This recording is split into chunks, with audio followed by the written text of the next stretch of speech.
días, apreciados aprendices, soy Carlos Moreno, su instructor en el curso Códigos y Normas de Soldadura. Primero que todo quiero presentar. Muy buenos días, apreciados aprendices, soy Carlos Moreno, su instructor en el curso Códigos y Normas de Soldadura. Les doy la bienvenida a esta nuestra tercera conferencia web y quiero presentarles disculpas. Tuve problemas técnicos y no me fue posible conectarme a la hora en punto en que los tenía citados. Discúlpenme, en ocasiones las cosas se les salen de las manos a uno. Bueno, vamos a dar comienzo a lo que tenemos que conversar hoy. Primero que todo, voy a recordarles, voy a decirles cuáles son las evidencias que tienen que presentar en esta primera semana, en esta primera actividad. Permítanme un segundo, por favor. Voy a verificar algo.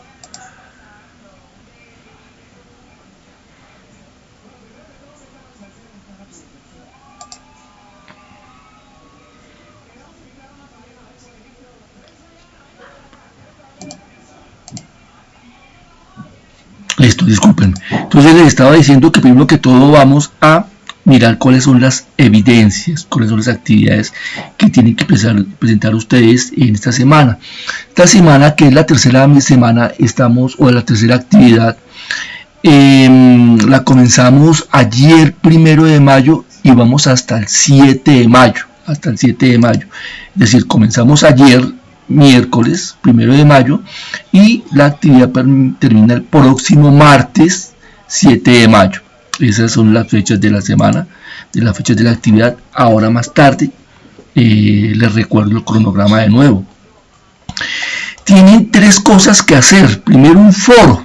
Tienen un foro en el cual se les pregunta cuál considera que es la importancia de la aplicación de los códigos para la industria y construcción en proyectos metálicos soldados. Y la segunda pregunta del foro es: ¿qué implicaciones pueden surgir como consecuencia de la no aplicación de códigos en proyectos metálicos soldados? Entonces, recuerden que lo que tienen ustedes que hacer: primero descargan esto, la guía que les estoy mostrando. Después de que hayan leído la guía, van a descargar por favor el material del curso. El material del curso es este documentico que tenemos acá, donde tiene como título definición del código a aplicar según proyecto a realizar. Se lo leen muy juiciosas, muy juicioso, lo estudian por favor. Y este es el insumo principal para que ustedes presenten las actividades. Entonces están en el foro, ¿cierto? Entonces, cuando vayan a presentar el foro, ustedes van al curso. Permítanme, le hago aquí un pequeño cambito al curso. Van ustedes al curso y en el curso ustedes dicen: ya, voy a presentar entonces ya el foro. Entonces, ¿en qué semana estamos? Estamos en la semana 3. Entonces, hacen clic en la flechita. Si quieren, también pueden hacerlo en el panel de la izquierda de color gris. Hacen clic en la flechita. Y aquí ya estudia usted todo, va y busca el foro, hace clic en foro. Cuando llega acá, hace clic en añadir un nuevo tema de debate. En la parte de aquí arriba, si ustedes ven, también están las preguntas que deben contestar, como un recordatorio. Le colocan un título al foro y en este espacio de aquí abajo digitan su respuesta. Cuando hayan digitado su respuesta, una respuesta bien interesante, hacen clic aquí en enviar al foro, en la parte de abajo, hacen clic en enviar al foro y ya, listo. Se respondió la primera actividad, que es el foro. Después de eso, tienen que seguir mirando. Recuerden por favor, mis chicas, por favor, mis chicos, que estamos teniendo problemas con las respuestas de los cuestionarios.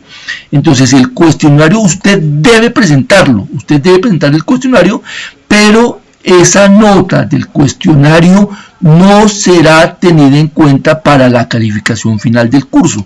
Entonces, ¿cómo responden su cuestionario? Están en el curso. En la parte de aquí arriba tenemos una ruta, aquí en la parte de aquí arriba tenemos una ruta, entonces me voy a devolver a actividad 3. Mira, aquí me dice actividad 3, ¿qué es lo que estoy haciendo? Entonces me devuelvo a actividad 3. Disculpen. Aquí está el cuestionario de preguntas. Hacen clic sobre el título, llegan al cuestionario y lo responden. Recuerden, mis chicas, recuerden, mis chicos, por favor, estamos teniendo dificultades con la configuración del cuestionario. Yo ya puse el caso, eso no puedo arreglarlo yo directamente, yo ya puse el caso y ya se escaló, entonces hay que esperar a que me solucionen lo de los exámenes. Ya para este curso, preséntenlo por favor, consulten ustedes mismos las dudas que tengan con respecto al material del curso, de las respuestas. No será tenida en cuenta la nota de los exámenes, de ningún examen, para la nota final del curso, ¿ok? Y la tercera actividad, entonces es que usted tiene que resolver un ejercicio que le suministramos en la plataforma, en donde tiene que hacer una simulación de un proceso de inspección. Ojo, una simulación de un proceso de inspección. Entonces, este se llama uso de los códigos en el momento de inspeccionar. Para hacer esta evidencia tenemos un formatico, que es este formatico. Entonces usted le hace primero muy bien la guía, por favor, descargue este formato, téngalo listo, diligencielo. Entonces cuando tenga la fecha, coloca la fecha, la ciudad, su nombre, su documento, mira qué tipo de estructura piensa usted que va a inspeccionar, llenar los diferentes campos y guarda su documento y lo envía. Este documentico no es para nada difícil, pero sí requiere que ustedes, por favor, lean el material del curso. Entonces tenemos 3 evidencias que tienen que presentar. La primera, el foro de discusión; la segunda, el cuestionario; y la tercera, el ejercicio práctico que les acabé de mostrar. Les reitero, este cuestionario es obligatorio que lo hagan, pero la nota de este cuestionario no será tenida en cuenta en el puntaje final del curso. Muy bien. Bueno, ¿sobre qué vamos a hablar hoy? Vamos a hablar sobre la normalización técnica, un tema bien, es el tema de nuestro curso, lo que estamos hablando, lo que estamos conversando sobre lo que es el curso. No hay que creer nada, no hay que decir nada, yo creo que esto y lo otro. Las cosas en nuestra área de trabajo hay que medirlas, ¿Qué es un reglamento? ¿Qué es una norma? Los reglamentos son cuestiones del gobierno. El gobierno emite diferentes tipos de reglamentos. Las normas son del sector privado. Ya vamos a ver un poquitico adelante que el gobierno está o hace parte de la normalización, pero la normalización es del sector privado. Los reglamentos protegen actividades que le incumben al gobierno. Entonces la cuestión de los impuestos, la cuestión de las normas en cuanto a los reglamentos de la Constitución, etc. En cambio, las normas es de la parte económica, la parte industrial, de cómo se hace un esfero, de cómo se lleva el esfero a Estados Unidos, de qué características debe tener para que no le haga daño al medio ambiente, qué características debe tener para que no le haga daño a las personas, etcétera, etcétera, etcétera. Y normas, mis queridos niños, mis queridas muchachas, las normas vienen desde hace muchos años. Un primer ejemplo de una norma es una unidad de medida. Miren aquí en la parte derecha de la pantalla que se hablaba del qubit. Que era una unidad de medida. ¿Qué se hizo entonces? Dijeron, necesitamos normalizar esto para que todos hablemos en el mismo idioma en el momento de hacer o necesitar una medida. Entonces se habló del qubit, que era la medida que había entre el codo y la punta del dedo medio del faraón. ¿Por qué del faraón? Porque el faraón es el que era, en este caso era el dios. Y entonces el dios era la mejor forma que tenían de decir, miren, sí, eso es algo válido como una unidad de medida. Ese cúbit era aproximadamente de unos 50 centímetros. Entonces ya desde los egipcios, desde las pirámides, ya tenían un tipo de norma de medida que era el cúbit. Y también igual que hoy en día, si no se cumplen con las normas, pasa algo. O sea, si hoy en día yo me comprometo a cumplir con una norma y eso está dentro de un contrato y no cumplo, me demandan y ahí pasa algo. También en esas épocas, estamos hablando del 2150 antes de Cristo, había algo que se llamaba el Código de Hammurabi. Y el Código de Hammurabi decía, a la letra, si un albañil ha construido una casa y no siendo esta suficientemente sólida, se hunde y mata a sus ocupantes, el albañil deberá ser ejecutado. Hoy no nos vamos allá tan lejos, no ejecutamos a aquellos que no cumplen con las normas, pero sí, si aquel que se comprometió a cumplir con un código, con una norma, no lo hizo, tiene consecuencias a nivel penal, a nivel civil. Entonces de esto se hablaba tanto de normas como de calidad, se hablaba desde hace muchos años en la parte de normatividad, en la parte de calidad. Ahora bien, ¿por qué llegamos ahora en la era moderna a la normalización? Resulta que en Estados Unidos, por allá en los 1900, hubieron bastantes accidentes, bastantes problemas.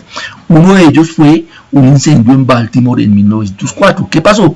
Hubo un incendio bastante grande. Llegaron los bomberos y cuando bajaron sus mangueras de sus carros a conectarlas en los hidrantes, se dieron cuenta de que la rosca del hidrante era diferente a la rosca de las mangueras. Lo estudiaron y se dieron cuenta de que habían diferentes roscas y diferentes acoples y no pudieron apagar el incendio rápidamente. El incendio duró 30 horas.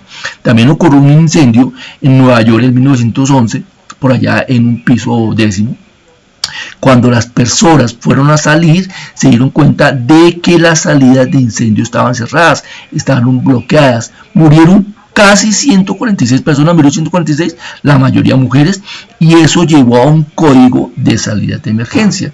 También por allá en los 900 se descarrilaban mucho los trenes, se descarrilaban, fueron a mirar qué era lo que pasaba y se dieron cuenta que cada fabricante de acero fabricaba sus aceros como le parecía mejor. Entonces, digamos que había 10 fabricantes de acero, los 10 fabricantes tenían diferentes prácticas de confección o de elaboración de sus aceros. Esto llegó que entonces se hiciera una norma para que los ensayos químicos, para los ensayos mecánicos, para que la composición fuera la misma en la fabricación de hierros y aceros.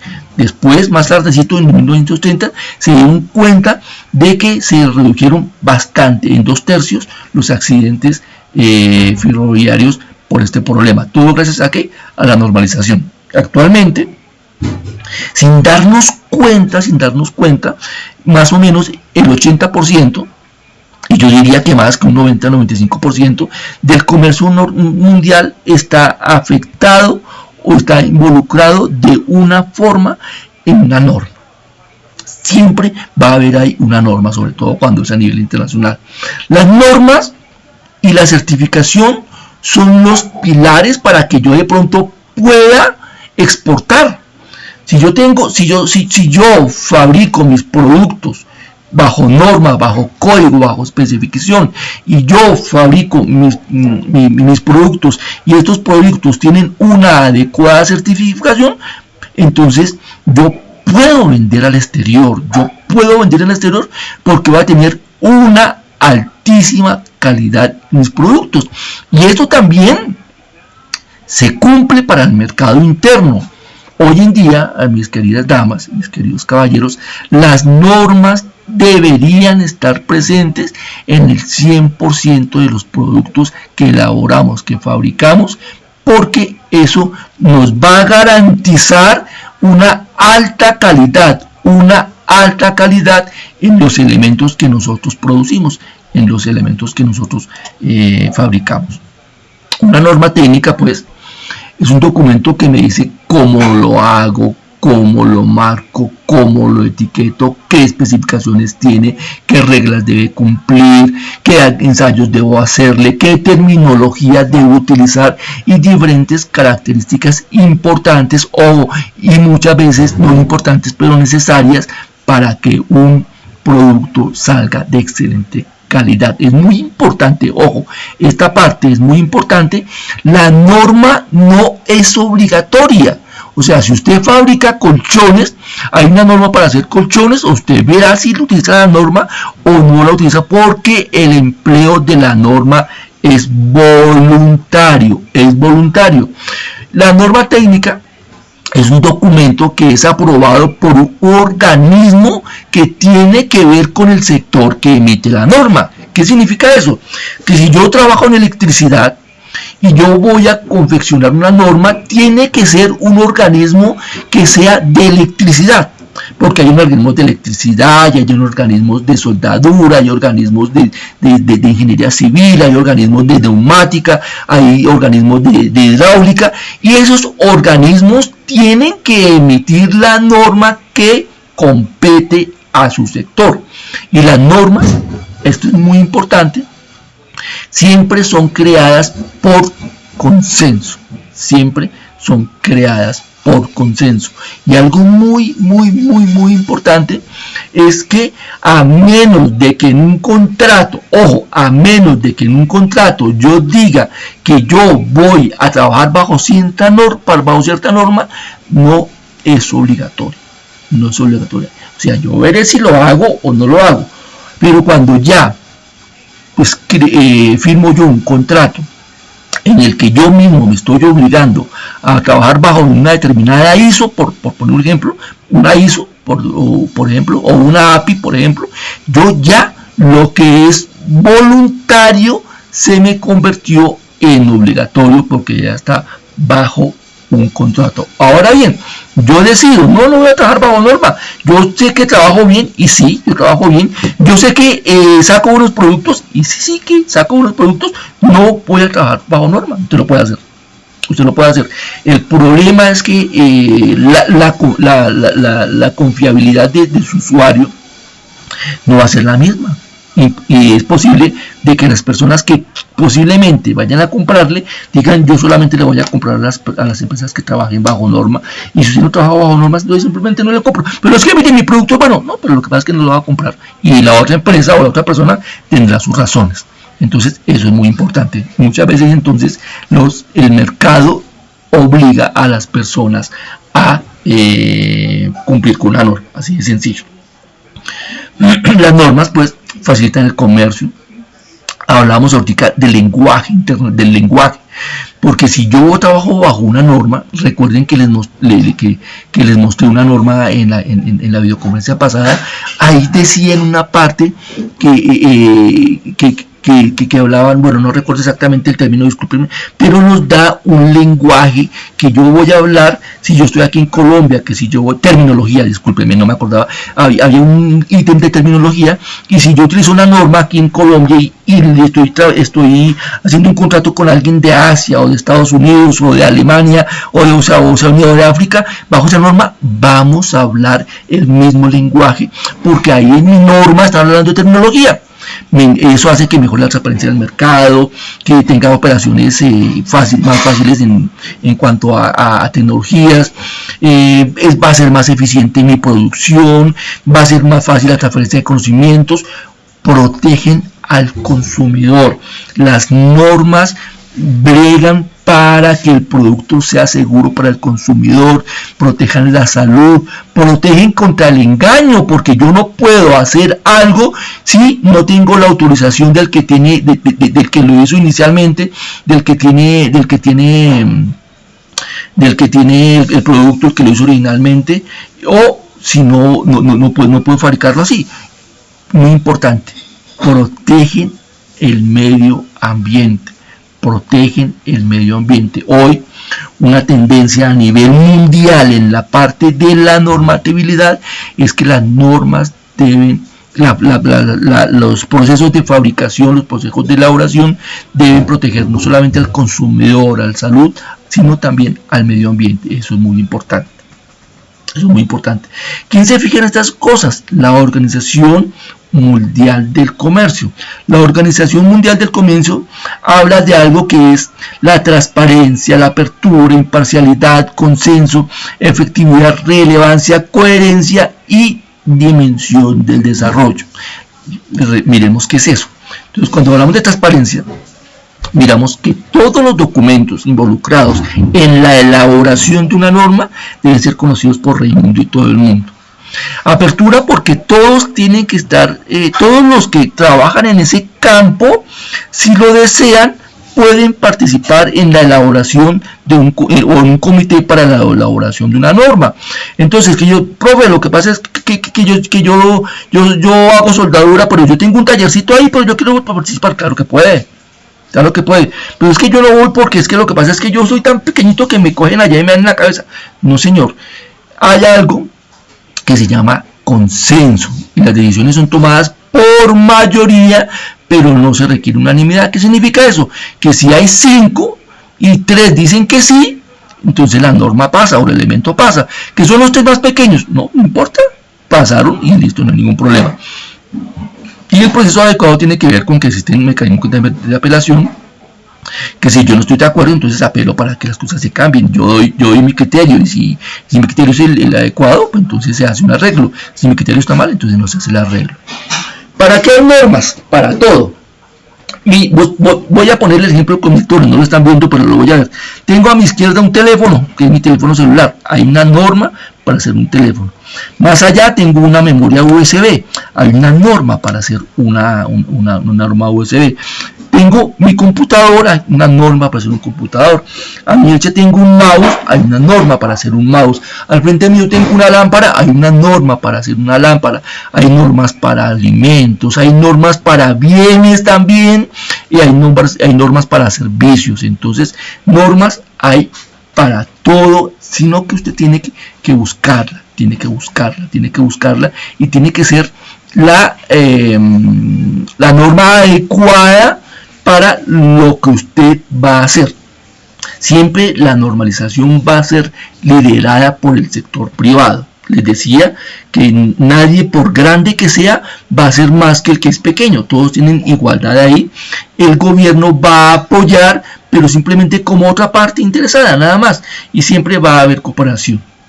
Les decía entonces que hay diferentes organismos que hacen normas. Cada uno de ellos desarrolla la norma para su sector específico. Básicamente tenemos 3 tipos de normas, que son las normas nacionales, las normas regionales y las normas internacionales.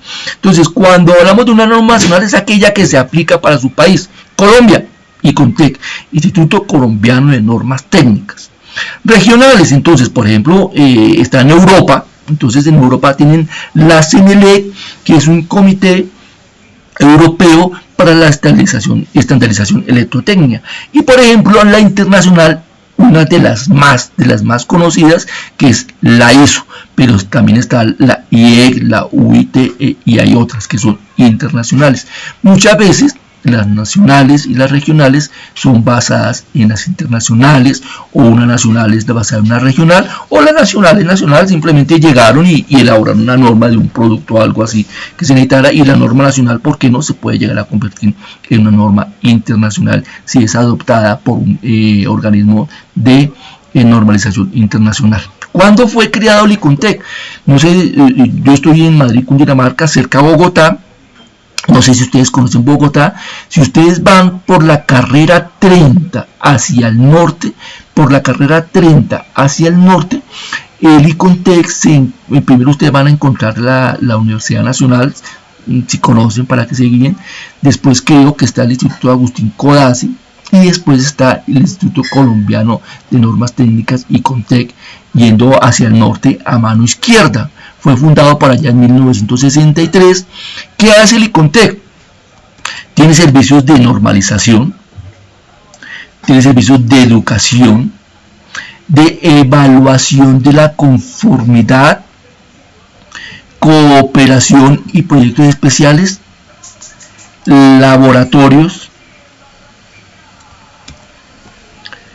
certificación de productos y servicios, certificación de sistemas de gestión, inspección, validación y verificación, acreditación en salud y algo muy importante, consulta y venta de normas y publicaciones. Ustedes allá tienen, allá en el Icontec hay una biblioteca, entonces ustedes pueden ir a buscar allá. Miren, voy a hacer algo muy rápido. Voy a colocar aquí en mi barra de dirección Icontec. Aquí encuentro el https www.icontec.org. hago clic en el título, voy a encontrar la página, entonces tengo un campo digital, algo que se llama de colecta, una sala de consulta, un buscador de normas.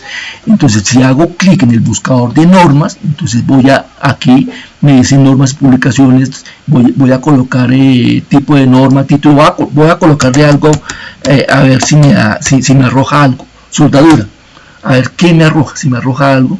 Entonces me dice que para nosotros aquí en Colombia tenemos entonces la NTC. Cuando hablamos de NTC hablamos de norma técnica colombiana 2551. Tenemos la NTC 2677, la NTC 3250. La primera nos habla de metales no ferrosos, soldadura fuerte. La segunda nos habla de electrodos de acero al carbono y fundentes, y la tercera que les nombré nos habla de higiene y seguridad en la parte de la soldadura. Si vamos a mirar acá, voy a colocarlo acá, me dice que si yo necesito la norma impresa, que me vale 50.000 pesos, que si yo necesito la norma en medio magnético, me vale 40.000 pesos. Es muy importante, chicas, es muy importante, chicos, que usted compre la norma y la tenga en su biblioteca, pero no como adorno, sino como elemento de consulta para el sector específico, para el producto específico que usted necesita. Profe, entonces tengo que comprar, porque ahí voy a hablar cualquier número, pueden haber 200 normas de soldadura, ¿tengo que comprar 200? No, señor, tiene que tener las que usted trabaje, las que usted utilice. Y por favor, esos son elementos controlados. Si usted es empresario responsable, no las piratee, cómprelas, no las piratee, cómprelas. Entonces ese es el Instituto Colombiano de Normas Técnicas, que le estaba diciendo entonces que allá ustedes consiguen las normas aquí en Colombia. Permítanme, llegamos a donde estábamos. Listo, entonces eso es todo lo que hace el Icontec. Interesante estar allá. Esta es una jerarquía, esta diapositiva es de una jerarquía de la normalización, en donde en la pirámide, en la parte de arriba, están las internacionales, abajo está la regional, abajo está la nacional, y una norma de especificación de empresa. Ojo, en cuanto al nivel de cada una de ellas, una norma de empresa puede ser igual en lo que solicita que una internacional, o inclusive pueden superarla dependiendo de la empresa. Hay unas normas de empresa que son muy importantes, muy interesantes.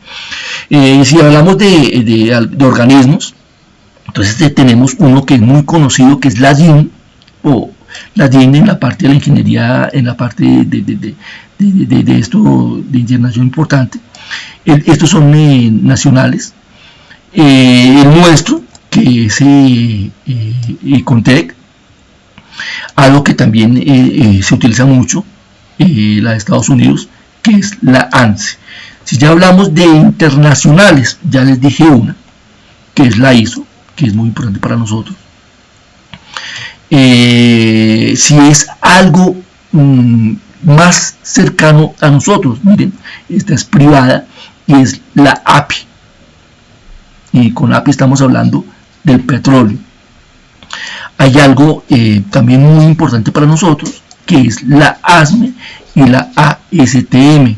Digamos que esas son como las que nosotros tendríamos que estar mirando, estar pendientes en el sector de nosotros, Cogido de la mano de la norma, de la especificación del código, está la evaluación de la conformidad, que es que miren con respecto a algo si fue hecho bien hecho o no fue bien hecho. Sencillo, esa es la evaluación de la conformidad. ¿Cómo se evalúa? Pues simplemente tenemos una norma, se fabrica el producto y alguien debe evaluar que esta norma cumple con los requisitos. Alguien tiene que hacerlo. ¿Cómo lo hacemos? Pues se va a la fábrica, se va al elemento, se hacen diferentes tipos de actividades, y se mira si con respecto a un código, a una norma, a un procedimiento, el producto fue fabricado y es óptimo. Ojo, esto nunca queda a la persona que va a hacer la evaluación, a lo que él piense que está correcto o no está correcto. Todo está escrito y se mira qué actividades se va a hacer y cuáles son los criterios para decir pasa o para decir no pasa. Esto no queda a que yo mire si sí o si no. Me pareció que sí, entonces sí. Me pareció que no. No, hay unos criterios que se deben utilizar. La evaluación generalmente debe hacerlo algo independiente. Pero también puede hacerlo directamente la empresa. Cuando lo hace directamente la empresa, hablamos de la declaración del fabricante, en donde una empresa X, Y o Z dice que él o ella fabricó este producto y que ese producto está adecuado. ¿Sirve o no sirve? Depende. Si es una empresa que tiene mucho renombre, entonces debemos de creer en ella o se cree en ella. Pero digamos que una evaluación competente, externa, muchas veces va a dar mayor credibilidad que una evaluación interna, porque una evaluación interna pues de pronto puede llegar a ser sesgada en algo. Una evaluación externa siempre va a ser más imparcial. Recordarles, bueno, que estamos en la actividad 3. Esta actividad 3 comenzó ayer 1 de mayo y termina el 7 de mayo. Ya saben, entonces tienen 3 actividades: un foro de discusión, un cuestionario de preguntas y un ejercicio práctico. En cuanto al cuestionario, recuerden que deben presentarlo, pero la nota no se la tenía en cuenta para la nota final del curso. Y vamos a terminar entonces recordándoles las evidencias de la actividad 4. La actividad 4 o el RAP 4 comenzará el 8 de mayo y el RAP termina el 14 de mayo, pero ustedes tienen plazo máximo, de enviar sus evidencias hasta el 13 de mayo. Igualmente tendrán un foro de discusión, un cuestionario y un informe escrito. Ya la semana entrante, cuando nos encontremos, les voy a comentar acerca de las evidencias de la semana 4. Les reitero, estamos a la mitad del curso. La fecha máxima de recepción de evidencias es el 13 de mayo. El 13 de mayo es el último día que ustedes podrán enviar sus evidencias. Permítanme, cierro la grabación y si hay alguna pregunta, con todo gusto.